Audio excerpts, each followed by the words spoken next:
الأفلاك والأرضين.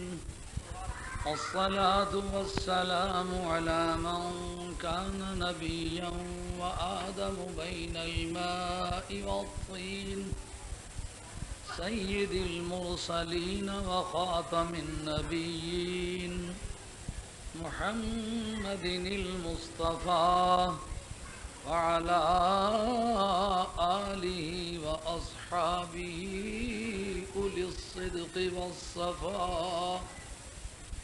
أما بعد، فقد قال الله تبارك وتعالى جل جلاله في القرآن المجيد والفرقان الحميد: أعوذ بالله من الشيطان الرجيم. بسم الله الرحمن الرحيم.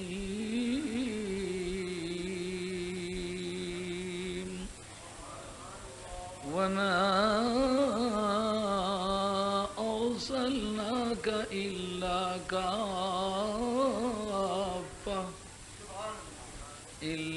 كافة للناس بشيرا ونذيرا ولكن أكثر الناس لا يعلمون.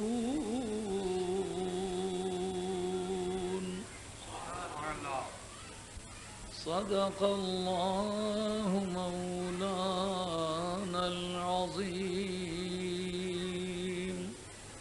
وبلغنا رسوله النبي الكريم،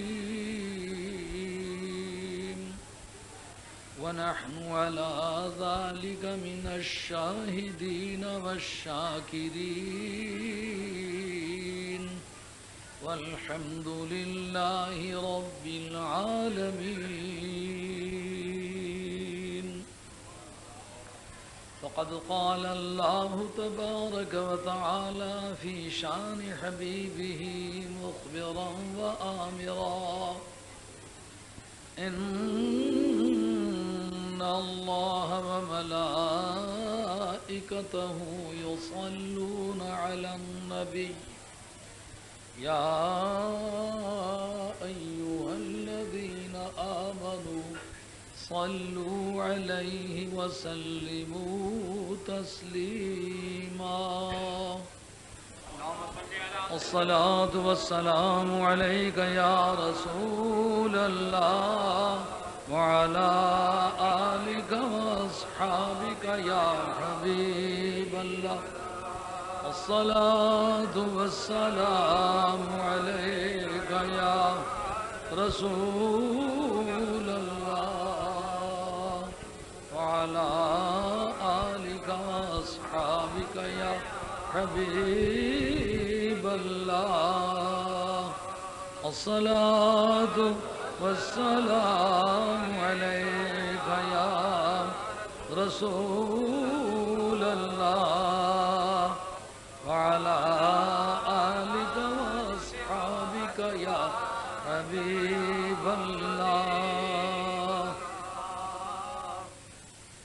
معزز علماء کرام، محترم حاضرین، میرے بزرگوں، پیارے بھائیوں، عزیز بچوں، محترم خواتین، یہ محفل کئی دنوں سے چلی آ رہی ہے. یہ آپ لوگوں کی جوان ہمت کی دلیل اور مذہبی اور ملی بیداری کا ثبوت ہے، اور آپ کے حسن قیادت کی شہادت ہے کہ آپ کی قیادت دیکھنے میں بوڑھی نظر آ رہی ہے، لیکن بڑی تنومند اور جواں ہمت قیادت ہے. اور آج جو مولانا نے تجربہ کرایا ہے، یہ ان کی کرامت ہے. حقیقتاً انہیں سفیروں کو اتنی دیر تک بٹھانا، یہ تو اللہ فل کنفائنمنٹ بنتی ہے، یعنی حب سے بھیجا کی سزا ہی یہ بنتی ہے. تو سفیر لوگ اتنے ذوق شوق سے بیٹھیں، یہ سفیروں کا بھی دل گردہ ہے اور مولانا کی بھی کرامت ہے. اور میں تو حقیقتاً بہت بوڑھا آدمی ہوں. اب مجھے زندگی میں ایسا کبھی اتفاق نہیں ہوا کہ ایک ہی مجلس میں 2 مرتبہ تقریر. یہ مجھے اپنی زندگی کا پہلا ہی مگر بڑا حسین تجربہ ہے. مگر ہوں میں بوڑھا، یہ میرے لیے پریکٹیکیبل نہیں ہے. اب مجھ سے ملک صادق صاحب فرمانے جو 51-52 میں تقریریں سنائی تھی اس طرح کی تقریر سناؤ. اندازہ فرمائیں 51-52 کہاں اور اب سن 86 کہاں. اس سے کم از کم بارگاہ رسالت بآب میں جو میری حاضری کا دور ہے اس کا تو جائزہ ہوتا ہے. میں جوانی کی آمد سے پہلے نبی پاک کے اکھاڑے میں قدم رکھا ہے اور اللہ کا شکر ہے کہ کسی میدان سے میں شکست کھا کے نہیں آیا. یہ میرے مالک کا کرم ہے. اور جو جہاں تک جستجو کا سوال ہے، جوانی کا بھی نام بھی نہیں سنا تھا. اپنی والدہ صاحبہ کی گود سے اٹھ کے پہلا کام جو کیا تھا وہ سرکار کا بستہ لے کے چلے تھے. اب وہ بستہ ابھی تک کندھوں پہ ہے. تو فی الواقع جوانی کے دن جاتے رہے. بڑھاپا بھی میرا خیال اندر ہی اندر اپنا سفر طے کر چکا ہے. جس وقت مولانا مشتاق احمد صاحب چشتی میرے پاس پڑھنے کے لیے تشریف لائے، میں ایک جوان آدمی تھا اور دنیا میں توتی بولتا تھا. شہرت تھی کہ ایک آدمی بولتا ہے، اور صحت مند بھی تھا، اور غلط فہمی کے طور پر میں شاذور آدمی بھی تھا. یعنی اب میں بوڑھا ہوں، 3 من 10 سیر، میں اب بھی وزن 20 بالے اس کے نکال لیتا ہوں. تو جوانی کے زمانے میں غالباً مناسب طاقت تھی میری. تو اب اندازہ فرمائیے، اب آپ کے مولانا کی ریش مارک میں سفیدہ آ چکا ہوا ہے، تو اب میرے پلے کیا باقی رہ گیا ہوگا. تو ایک مجلس میں 2 مرتبہ بولنے کی توانائی اب مجھ میں نہیں ہے، لیکن البتہ حیدری خون ہے، فاطمی مزاج ہے. جب کوئی بات کرتا ہوں تو طبیعت میں تازگی آ جاتی ہے.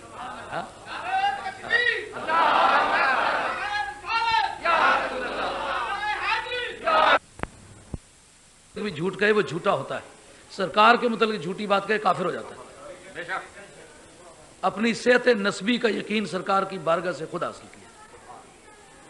اس لیے کوئی بھی کسی طرح کا شجرہ یا شہادت نہ ہو تو اس بات کا یقین ہے کہ رگوں میں خون جو ہے یہ نبی پاک علیہ السلام کی بارگاہ کا ہے. تو الحمدللہ سرکار کا ذکر پاک ایسا ہے کہ لو لقیت السری فوق میتن لقام بقدرت المولا تعالی. وہ ایسا ایک راز زندگی ہے کہ اگر دنیائے مردگی پر وہ ڈال دیا جائے تو آب حیات شاید تازہ زندگی لانے میں کوتاہی برتے، لیکن نبی پاک علیہ الصلوۃ والسلام کا ساز محبت چل جائے تو جس دنیا میں کبھی زندگی نہیں آئے اس میں نہ مٹنے والی زندگی مل جائے. مولانا کی ایک عادت کریمہ ہے، نہ جانے یہ کب چھوڑیں گے، کہ جب سٹیج پر آ چکوں تو مضمون بتاتے. اب میں بھی مولانا ایک چراغ سحر ہوں، میرا بھی ایک صحیح استعمال کریں. اب میں چاہتا ہوں مجھے کوئی بات 4-10 دن پہلے بتائیں، میں اس پر کچھ لکھ ڈالوں، اس کو آپ چھاپ دیں تاکہ میری موت کے بعد سرکار کی بارگاہ میں میرا نام بولتا رہے. جو صبح و شام ہو تو سرکار کی بارگاہ میں کوئی ذکر کسی سبب سے میرا چلتا رہے. مجھ سے میرا ذکر بہتر ہے جو اس محفل میں ہے. تو امید کرتا ہوں آج یہ میری درخواست ہے کہ اس کے بعد مجھے آپ مضمون بتایا کریں. یعنی کبھی کی روایت ہے کہ زندگی بھر میں جس سٹیج پر گیا ہوں سٹیج پر بیٹھنے کے بعد علماء نے مجھے مضامین دیے اور کامیابی کے ساتھ الحمدللہ بولتا رہا. یہ تحدیث نعمت کے طور پر ہے، تکبر کے طور پر حرام ہے. وَأَمَّا بِنِعْمَةِ رَبِّكَ فَحَدِّثْ. ایک مرتبہ مولا مرتضیٰ شیر خدا رضی اللہ عنہ سے کسی نے کہا کہ آپ صحابہ کی شان بیان کیجئے، آپ نے ان کی بہت تعریف کی. تو اس شخص نے کہا کہ میں آپ کے بارے میں پوچھنا چاہتا ہوں، آپ کی کیا شان ہے، آپ کا علم کیسا ہے؟ انہوں نے کہا انا ابو تراب، میری کیا شان ہے، میں مٹی والا صحابی ہوں. اور کسی کو سرکار نے مٹی والا نہیں کہا، مجھے مٹی والا کہا. میں تو خاک در خاک ہوں، میری کیا قیمت ہے، میں تو مٹی والا ہوں. سرکار کی زبان نے خود فرمایا میں مٹی والا ہوں. علامہ قلندر لاہوری نے اس خاک کیمیا کی فلسفی اور اس کی بیک گراؤنڈ بڑے حسن سے ذکر کی ہے. وہ کہتے ہیں ہر کے در آفاق گردد بو تراب، باز گردان ز مغرب آفتاب.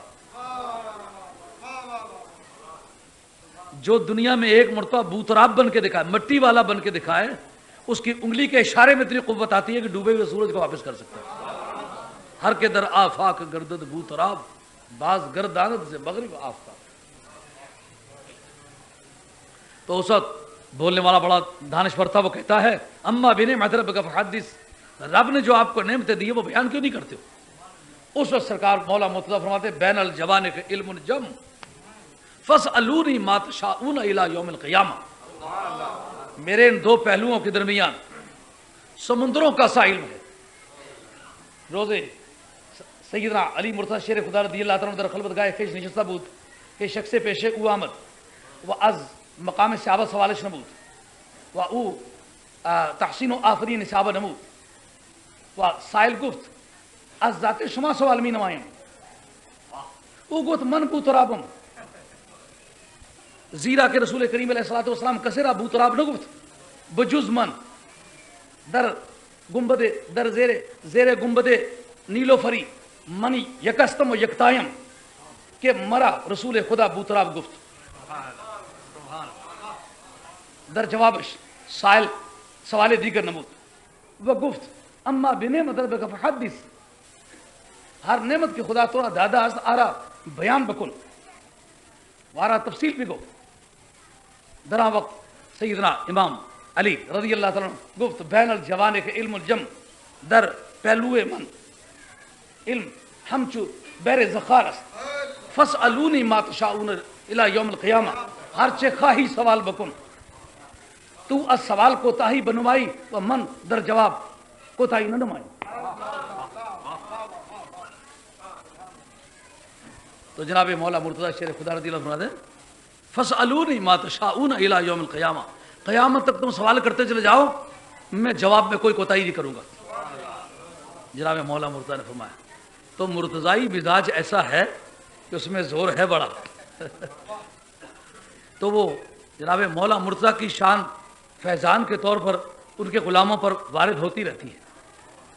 ہر بیٹا اپنے باپ کا مظہر ہوتا ہے، اپنے ہر مرید اپنے پیشوا کا انعکاس ہوتا ہے. ہم چونکہ غلامان محمد مصطفیٰ علیہ الصلوۃ والسلام ہیں، وہ ریفلیکشن بھی تمام امت مسلمہ کو میسر آ سکتا ہے. اور ہم جناب مولا مرتضیٰ کے سلسلے کے مرید ہیں، اس لیے وہ فیضان بھی ہم میں آ سکتا ہے.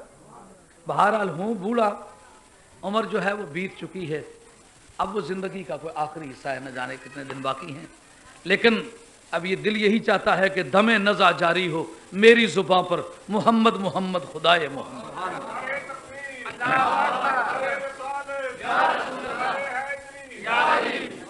اب یہ سوچا کہ کون سے مضمون پر تقریر کریں، تو خیال آیا جو مولانا نے آج مجھے انگریزی میں دیا ہے مضمون، اس میں اردو میں اسی پہ تقریر کر دیتے.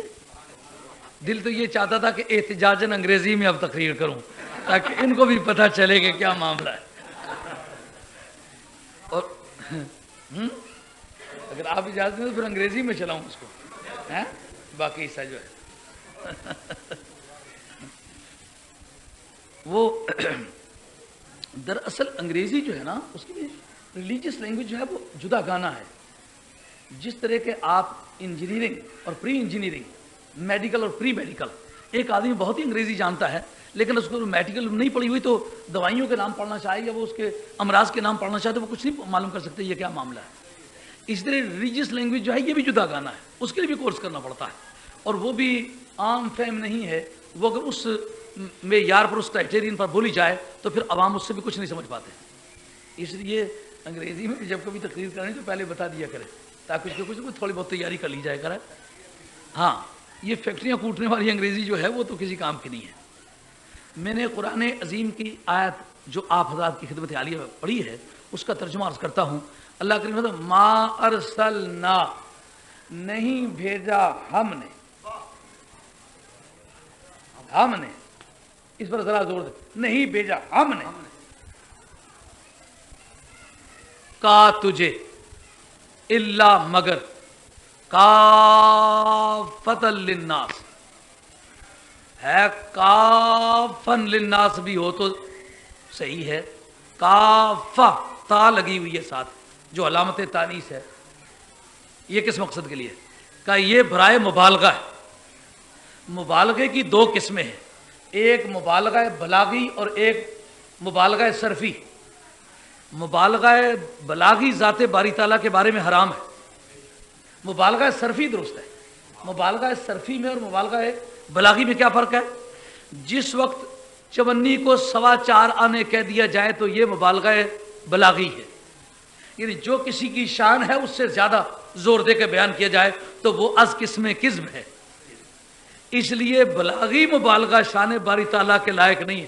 صرفی مبالغہ یعنی مادے کے اندر وزن ایسا بنا دینا کہ معنی کے اندر زیادہ زور پیدا ہو جائے. یعنی پوری قوت سے کہا کہ تو عالمگیر ہے، کافی ہے، لیکن زوردار طریقے سے کہتا ہوں کہ زندگی کا کوئی پہلو ایسا نہیں ہے کہ وہ پہلو تو ہو پر اس میں تیری رنگت کا سایہ نہ ہو. للناس پر لام الف لام استغراقی ہے. ہر نوع انسانی جو ہے اس سب کے لیے تو کافی ہے. ہاں لیکن حال کس رنگ میں؟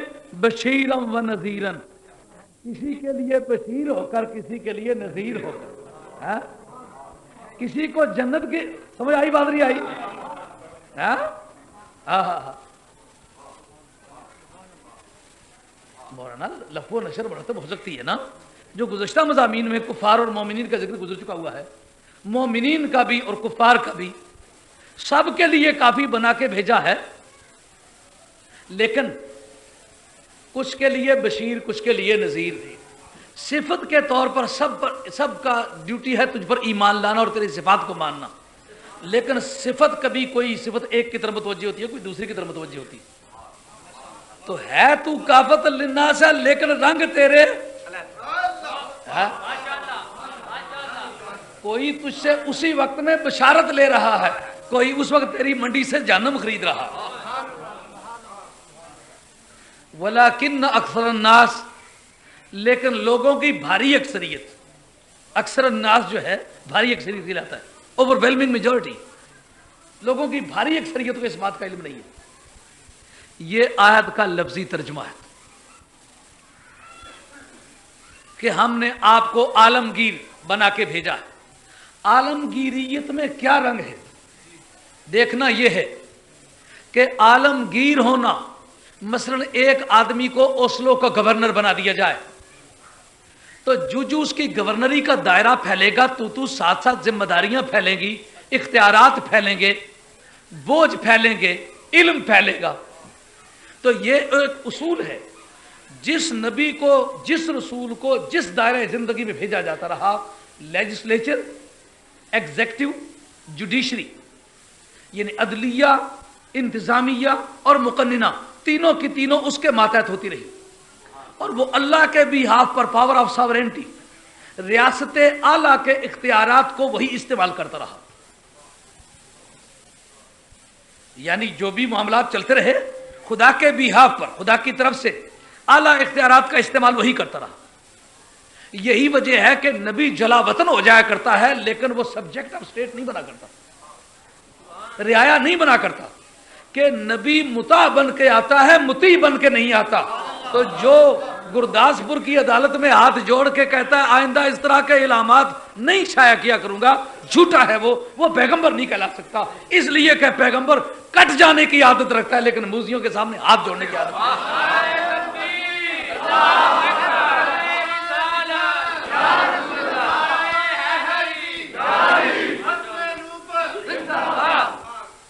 ہاں تو اصولی طور پر نبی بالا دست ہوتا ہے، نبی زیر دست نہیں ہوتا. نبی با اختیار ہوتا ہے، بے اختیار نہیں ہوتا. اب معنی نبوت کو اور لازم الاطاعت کو اکٹھا کرو.